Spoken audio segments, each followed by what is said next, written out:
Passenger से, अपने प्रधान से, अपने सभासद से, अपने नेता से, अपने सभी लोगों से पूछने का काम करिए। एक सवाल है, आप कहते हो साहब कोरोना की वजह से गाड़ियां बंद हैं, आपने सारा ट्रांसपोर्ट सेक्टर खोल दिया।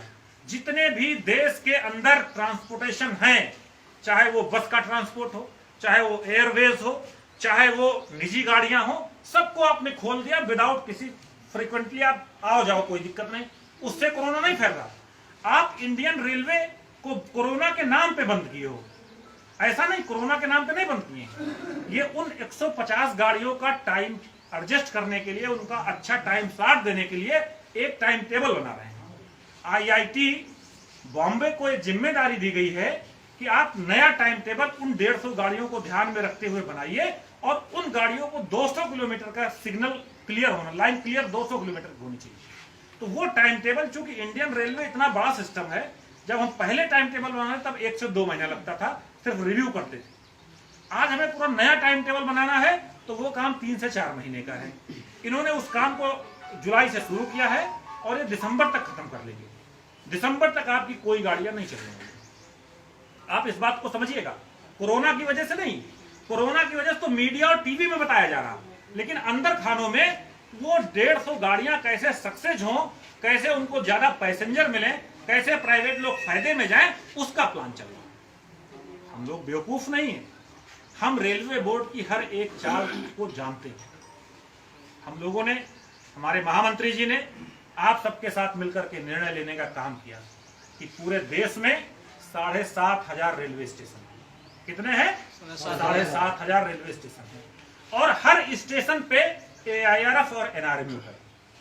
कोई ऐसा स्टेशन नहीं है जहां पे AIRF या उससे एफिलिएट्स यूनियन का प्रतिनिधि ना हो, कैडर ना हो और उसके साथ काम करने वाले हमारे रेल के साथी ना हो। ठीक है, हो सकता है कि हम 12,26,000 रेल कर्मचारी इस लड़ाई के लिए बहुत छोटे हैं, हमारी कोई हैसियत ना हो, लेकिन कोई बात नहीं, हम उन लोगों को भी अपने साथ जोड़ने का काम करेंगे जो अप्रत्यक्ष रूप से रेलवे के सिस्टम में जुड़े थे। हमारे डेली पैसेंजर थे, हमारे यूजर थे, हमारे वकील थे, हमारे पत्रकार थे, हमारे प्रधान थे, गांव की वो गरीब जनता थी, गांव का वो आदमी, मजदूरी करने वाला आदमी। मैंने खुद अपनी आंखों से देखा है, निगोहा, बछरावा, हरचंदपुर से इंटरसिटी से जाने वाले वो लोग जो घर से 2 रोटी बना करके, थोड़ा नमक प्याज एक पोटली में बांध करके ट्रेन के जनरल डिब्बे में बैठ करके लखनऊ जाते थे, वहां काम करते थे और शाम को आते समय वही रोटी और प्याज खाते थे और स्टेशन के नल का पानी पीते थे और अपने घर में चले आते थे MST बनवा करके। हम उन लोगों को भी इस लड़ाई में शामिल करने का काम करेंगे और वो बहुत बड़ा तबका है, सरकार की चूल्हे हिल जाएंगी, लेकिन उसके लिए हमें अगुवाई करना पड़ेगा, हमें आगे आना पड़ेगा, हमको लोगों को लीड करना पड़ेगा, हमें लोगों को बताना पड़ेगा कि ये पूरे देश के साथ कुचक्र हो रहा है, ये सिर्फ आपके साथ नहीं हो रहा, यह उन सभी देशवासियों के साथ हो रहा है जो इस विधा में जुड़े हुए। निजीकरण एक मोनोपोली है, ठेकेदारी सबसे बड़ा भ्रष्टाचार का कारण है। 10 रुपए का सामान हम 100 रुपए में ठेकेदार से खरीदते हैं। अगर वही काम हमारा विभाग करे, एक उदाहरण देता हूं आपको, एलेस्थॉन एक कंपनी है जो रेलवे कोच को बनाती है, उसका एक LHV कोच है जिसकी कीमत 6 करोड़ रुपए है। ये सारी बातें जो मैं बोल रहा हूं ऑन रिकॉर्ड है, ऑन पेपर है, ये सब डाटा आपको मिल जाएगा जब आप चाहोगे। एलेस्थॉन एक कोच 6 करोड़ रुपए का देती है। हमारा कपूरथला का जो रेल कोच फैक्ट्री है वो 1 करोड़ 20 लाख में कोच बनाती है, सेम कोच, उससे अच्छी सुविधा का। हमारी जो MCF है, मॉडर्न रेल कोच फैक्ट्री है, LHP का वही कोच जो 6 करोड़ का एलेस्थॉन बेचती है, उसको हम 90 लाख में बनाते हैं। बात समझिए आप हमारी, हम 90 लाख में अच्छा कोच बना के दे रहे हैं, पर हमारा प्रोडक्शन कम कर दिया गया।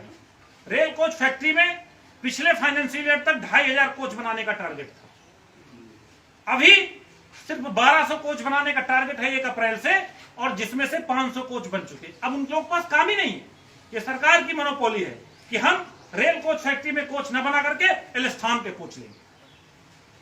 जो locomotive general electrical company 60 crore में बना करके दी, डुअल सिस्टम का इंजन, इलेक्ट्रिक से भी चलेगा, डीजल से भी चलेगा, 60 करोड़ में बना के दिया। हमारे चितरंजन के साथियों ने, चितरंजन लोकोमोटिव के साथियों ने उसी कोच को मात्र 6 करोड़ 40 लाख में बना के देने का काम किया। हमसे आप क्यों नहीं काम लेना चाहते?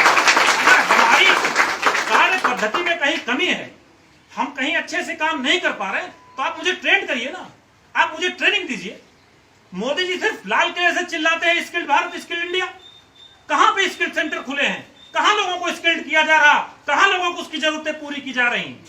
तो साथियों, ये समय हर एक साथी को जागरूक करने का। हमने कहा, महामंत्री जी ने कहा कि 7,500 स्टेशनों पे, हर स्टेशन पे ऑल इंडिया रेलवे फेडरेशन एक कमेटी का गठन करेगी। रेल बचाओ देश बचाओ, सेफ रेल सेफ नेशन, एक कमेटी बनेगी। और हम स्टेशन के साथ साथ यहाँ के लोकल यूजर्स को भी, प्रधान को भी, पत्रकार को भी, वकील को भी उस कमेटी में रखेंगे। और हम किसी भी कीमत पे जीवन के अंतिम सांस तक इस रेल का निजीकरण नहीं होंगे, ये भरोसा आपको करना।